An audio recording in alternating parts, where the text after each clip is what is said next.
Hello दोस्तों, नमस्कार। आज है 7 अप्रैल और हम 7 अप्रैल से बनने वाले करंट अफेयर के क्वेश्चनों पर डिस्कस करने वाले हैं। अगर आप हमारे चैनल पर नए हैं तो हमारे चैनल को सब्सक्राइब करें, वीडियो को लाइक करें, शेयर करें और कमेंट करें। चलिए आज का पहला क्वेश्चन है, हाल ही में वाटर रिसोर्स सेंसस एप्लीकेशन और पोर्टल का शुभारंभ कहाँ किया गया है? हाल ही में वाटर रिसोर्स सेंसस एप्लीकेशन और पोर्टल का शुभारंभ कहाँ किया गया है? तो ये किया गया है नई दिल्ली के अंदर।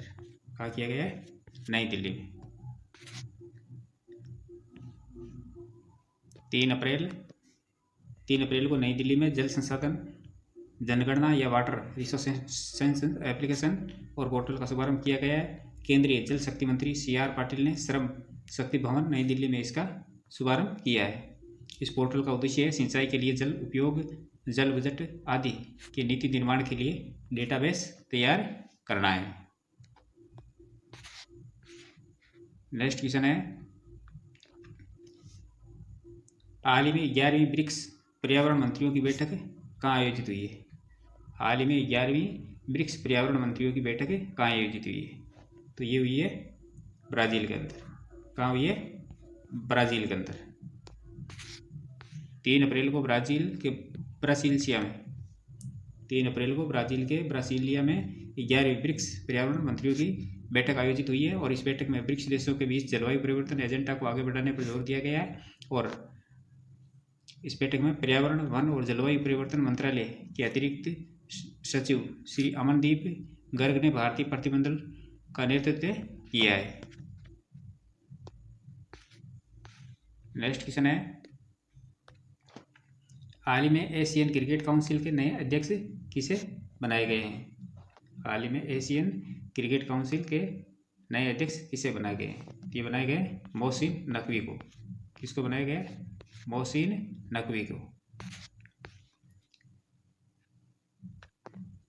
जय शाह ने जनवरी 2021 में ACC का अध्यक्ष पद संभाला था और जनवरी 2024 में उन्हें लगातार तीसरी बार ACC का अध्यक्ष पद चुना गया था। हालांकि उन्होंने बाद में ICC के अध्यक्ष पद की जिम्मेदारी संभाली। इसके बाद श्रीलंका के समी सिल्वा ने ACC का अध्यक्ष पद संभाला था। फिर पाकिस्तान क्रिकेट बोर्ड के चेयरमैन मोहसिन नकवी ने ACC का अध्यक्ष पद संभाला है। Mohsin Naqvi Pakistan cricket control board के चेयरमैन हैं और इन्होंने 3 अप्रैल 2025 को ACC का अध्यक्ष पद संभाला है। वे इस पद पर 2 साल तक रहेंगे। और बात करें अगर ACC की, तो इसकी स्थापना 1983 के अंदर हुई थी और इसका मकसद है एशियाई महाद्वीपों में क्रिकेट को बढ़ावा देना। ACC में भारत, पाकिस्तान, श्रीलंका, बांग्लादेश, अफगानिस्तान समेत 25 अन्य देश शामिल हैं। नेक्स्ट क्वेश्चन है, हाल ही में प्रधानमंत्री नरेंद्र मोदी को किस देश के सर्वोच्च नागरिक सम्मान मित्रा विभूषण से सम्मानित किया गया है? तो ये किया गया है श्रीलंका के। ये श्रीलंका का सर्वोच्च नागरिक सम्मान पुरस्कार है मित्रा विभूषण, जिसे प्रधानमंत्री नरेंद्र मोदी को सम्मानित किया गया है। नेक्स्ट क्वेश्चन है, 5 अप्रैल 2025 को प्रधानमंत्री नरेंद्र मोदी को भारत और श्रीलंका के बीच ऐतिहासिक संबंधों को मजबूत करने में उनके योगदान के लिए श्रीलंका के सर्वोच्च नागरिक सम्मान मित्रा विभूषण से सम्मानित किया गया है। और कोलंबो के राष्ट्रपति शौचालय में आयोजित एक समारोह के दौरान राष्ट्रपति अनुरा कुमारा दिसानायके ने उन्हें यह सम्मान प्रदान किया है। श्रीलंका के राष्ट्रपति कौन है? अनुरा कुमारा दिसानायके। ये प्रतिष्ठित सम्मान दोनों देशों के बीच गहरी दोस्ती और सहयोग का प्रतिबिंब है। मित्रा विभूषण श्रीलंका का सर्वोच्च नागरिक सम्मान है, जिसे पहली बार 2008 के अंदर शुरू किया गया था। इससे पहले यह सम्मान मालदीव के पूर्व राष्ट्रपति मोमुन अब्दुल गयूम और फिलिस्तीनी नेता यासर अराफात को दिया जा चुका है। पुरस्कार में एक प्रशस्ति पत्र, 9 प्रकार के श्रीलंकाई रत्नों से सुसज्जित एक रजत पदक शामिल होता है और पदक के डिजाइन में कमल, ग्लोब, सूर्य, चंद्रमा और चावल के ढेर जैसे प्रतीक अंकित है, जो भारत और श्रीलंका की साझा संस्कृति को विरासत को दर्शाते हैं। नेक्स्ट क्वेश्चन है, हाल ही में अग्निशमन एवं बचाव सेवाओं का DGP किसे नियुक्त किया गया है? तो ये किया गया है सीमा अग्रवाल को। किसको किया गया है? सीमा अग्रवाल को अग्निशमन एवं बचाव सेवाओं का डीजीपी बनाया गया है। भारतीय पुलिस सेवा आईपीएस की वरिष्ठ अधिकारी सीमा अग्रवाल को अग्निशमन एवं बचाव सेवाओं का नया डीजीपी नियुक्त किया गया है। 31 मार्च को पूर्व डीजीपी आभास कुमार के सेवानिवृत्त होने के बाद उन्होंने यह पदभार संभालेगी। इस पद से पहले सीमा अग्रवाल नागरिक आपूर्ति विभाग की डीजीपी रह चुकी है। किसकी रह चुकी है? नागरिक आपूर्ति विभाग की। रूपेश कुमार मीना को नया प्रभार मिला है। रूपेश कुमार मीना को अभी सिविल सप्लाई सीआईडी के लिए पुलिस महानिरीक्षक आईजी है तो सिविल सप्लाईज के डीजीपी के रूप में कार्य करने की अतिरिक्त जिम्मेदारी संभालेंगे। अभी वे इसके एक साथ दो जिम्मेदारियां भूमिका निभाएंगे और उनके बाद में विजेंद्र एस बिदारी जो आईजीपी विजेंद्र एस बिदारी को आईपीजी और अतिरिक्त पुलिस आयुक्त मुख्यालय ग्रेटर चेन्नई पुलिस के पद पर नियुक्त किया गया और वे इस पद पर पूर्व अधिकारी कपिल कुमार सी सरतकर को अब आईपीजी प्रवर्तन चेन्नई के इस पद पर स्थानांतरित कर दिया गया है। जी कार्तिकेयन को ग्रेटर चेन्नई ट्रैफिक पुलिस का नया आईजीपी और अतिरिक्त आयुक्त नियुक्त किया गया और पूर्व अधिकारी आर सुधाकर को केंद्रीय सेवाओं में प्रतिनियुक्त किया गया है। एम दुरई को पुलिस मुख्यालय में डीआईजी पद पर तैनात किया गया। एम दुरई को मुख्यालय में पुलिस उपनिरीक्षक के पद पर नियुक्त किया गया है और उनकी नई भूमिका में मुख्य कार्यालय से महत्वपूर्ण फाइलों और दैनिक पुलिस कार्यों को संभालने वरिष्ठ अधिकारी की सहायता करना भी शामिल है। नेक्स्ट क्वेश्चन है, हाल ही में किस देश ने अगले 2 वर्षों के लिए बिम्स्टेक की अध्यक्षता संभाली है? हाल ही में किस देश ने अगले 2 वर्षों के लिए बिम्स्टेक की अध्यक्षता संभाली है? तो ये संभाली है बांग्लादेश ने। किसने संभाली है? बांग्लादेश ने। 4 अप्रैल 2025 को बांग्लादेश के आधिकारिक तौर पर अगले 2 वर्षों के लिए बिम्स्टेक का नया अध्यक्ष बनाया गया और इसे पिछले अध्यक्ष थाईलैंड को नेतृत्व मिला था, जो कि अभी हाल में वहाँ हुआ था थाईलैंड बैंकॉक के अंदर।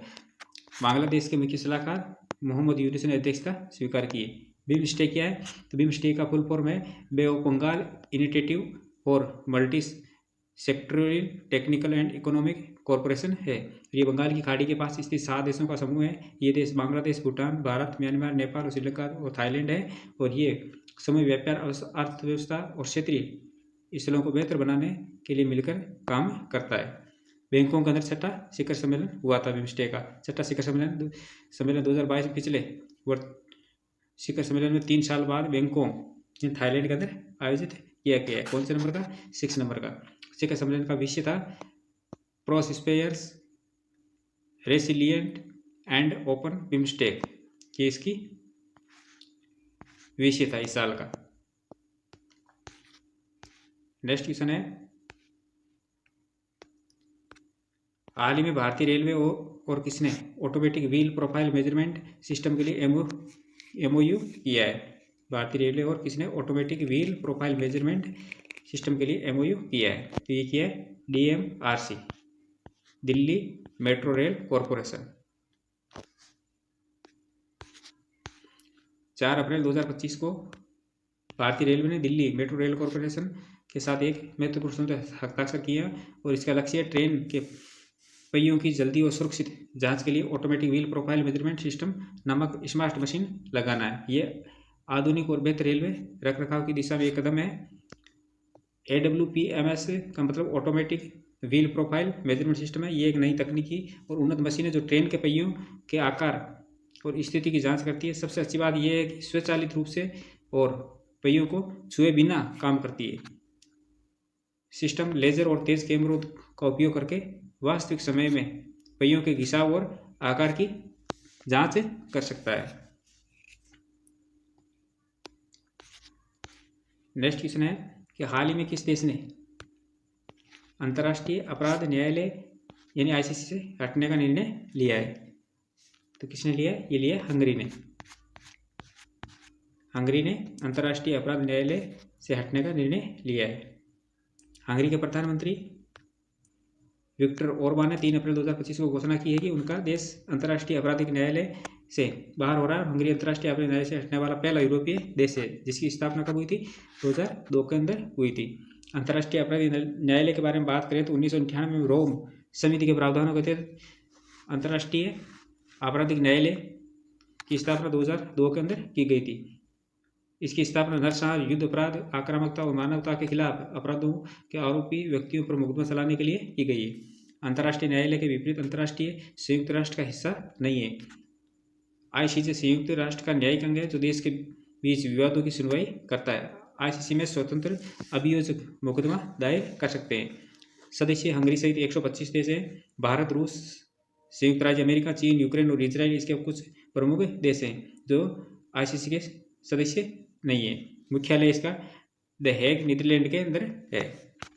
हंगरी एक भूमि से घिरा मध्य यूरोपीय देश है। इसे मैग्यार की भूमि भी कहा जाता है और यूरोपीय संघ और उत्तरी अटलांटिक संधि संगठनों का सदस्य है और राजधानी इसकी बुडापेस्ट है। मुद्रा फॉरेंट है और प्रधानमंत्री विक्टर ओरबान है। नेक्स्ट क्वेश्चन है, हाल ही में भारतीय सेना और किसने ओडिशा तट पर सेना संस्करण के 4 सफल परीक्षण किए हैं? भारतीय सेना और किसने ओडिशा तट पर सेना संस्करण के 4 सफल परीक्षण किए? तो ये किए डीआरडीओ। किसने किए? भारतीय सेना और डीआरडीओ ने ओडिशा के तट पर सेना संस्करण के 4 सफल परीक्षण किए। डीआरडीओ तथा भारतीय सेना ने ओडिशा के तट पर सेना संस्करण 4 के सफल परीक्षण किए। रक्षा अनुसंधान विकास संगठन तथा भारतीय सेना ने ओडिशा तट पर एपीजे अब्दुल कलाम द्वीप से मध्यम दूरी की सतह से हवा में मार करने वाले मिसाइल के सेना संस्करण के 4 सफल परीक्षण किए। नेक्स्ट क्वेश्चन है कि हाल ही में सेना दिवस कब मनाया गया? हाल ही में सेना दिवस कब मनाया गया? तो ये मनाया गया 6 अप्रैल को। कब मनाया गया? 6 अप्रैल को। 6 अप्रैल को और कौन कौन से दिन मनाए जाते हैं? तो 6 अप्रैल को भूवैज्ञानिक दिवस मनाया जाता है और 6 अप्रैल को अंतर्राष्ट्रीय अलैंगिकता दिवस भी मनाया जाता है। 6 अप्रैल को विकास और शांति के लिए अंतर्राष्ट्रीय खेल दिवस मनाया जाता है। 6 अप्रैल को सेना दिवस मनाया जाता है। 6 अप्रैल को राष्ट्रीय छात्र एथलीट दिवस भी मनाया जाता है।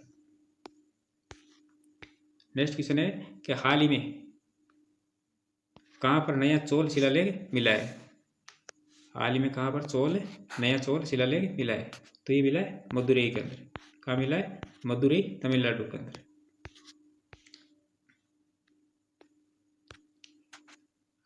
राजराजा चोल से जुड़ा एक नया शिलालेख जो हाल ही में मदुरई जिले के मेलूर के पास मेलवलाऊ में सोमगिरी की पहाड़ियों के ऊपर खोजा गया है। इतिहासकारों द्वारा एक महत्वपूर्ण पुरातात्विक खोज के रूप में सराहा जा सकता है और ये शिलालेख संभवतः 1000 ईस्वी के आसपास का है। शिलालेख राजा मुमुदिलियोचले से शुरू होता है जो पांड्या देश के रूप में जाने वाले क्षेत्र में पाया जाने वाला एक अनूठा अभिवादन है। शिलालेख में पांड्या क्षेत्र में राजराजा चोल के शासनकाल का उल्लेख है। किसका उल्लेख है? पांड्या क्षेत्र के राजा चोल के शासनकाल का। और वीर नारायण पल्लव नारायण नामक एक सैन्य कमांडर ने इस क्षेत्र पर कब्जा कर लिया और यह शासन किया था।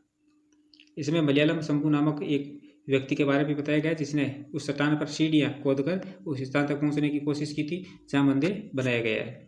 मधुरै नेचर कल्चर फाउंडेशन की सांस्कृतिक परिस्थिति की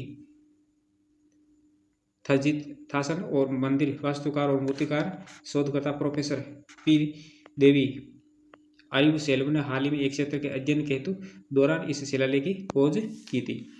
मदुरै में पांड्या ने नाडु ऐतिहासिक अनुसंधान केंद्र अनुसंधान सहायक आर उदय कुमार और टी मुथुपंडी ने शिलालेख की प्रतिलिपि भी बनाई है। चोल राज्य के बारे में बात करें तो चोल साम्राज्य के संस्थापक विजयालय चोल ने 9वीं शताब्दी में इस राजवंश की स्थापना की थी और दक्षिणी भारत के इतिहास में सबसे लंबे समय तक शासन करने वाले राजवंशों में से एक था। और चोल साम्राज्य उत्तर में तुंगभद्रा नदी से लेकर दक्षिण में कन्याकुमारी तक फैला हुआ था और राजा प्रथम ने और उनके पुत्र राजेंद्र प्रथम इस राजवंश के वास्तविक वास्तुकार थे। राजा प्रथम तंजौर में स्थित राजराजेश्वर या फतेश्वर मंदिर के नाम से प्रसिद्ध मंदिर के निर्माण के लिए प्रसिद्ध है और राजराज द्वितीय ने दारासुरम मंदिर का निर्माण भी करवाया था और राजेंद्र चोल तृतीय अंतिम चोल शासक था। अंतिम तृतीय चोल शासक कौन था? राजेंद्र चोल।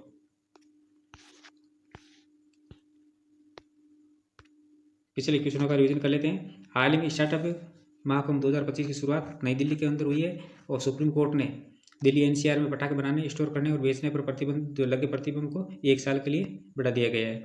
और अमेरिका ने भारत पर 26% टैरिफ लगाने की घोषणा की है। National payment corporation of India के कार्यकारी निदेशक सोहिनी राजौला को नियुक्त किया गया है।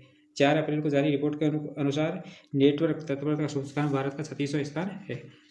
और केंद्र सरकार ने anti rabies, anti snakes venom stock की निगरानी के लिए जुबिन पोर्टल लॉन्च किया है। और हाल ही में रेलवे स्टेशनों पर सौर ऊर्जा संयंत्र लगाने वाला शीर्ष राज्य राजस्थान है। और पेंशन फंड विनियामक और विकास प्राधिकरण का अध्यक्ष एस सुब्रमण्यम रमन को नियुक्त किया गया है। तो ये थी हमारी आज की क्लास। ऐसे ही महत्वपूर्ण प्रश्नों के साथ कल फिर मिलेंगे। तब तक के लिए धन्यवाद।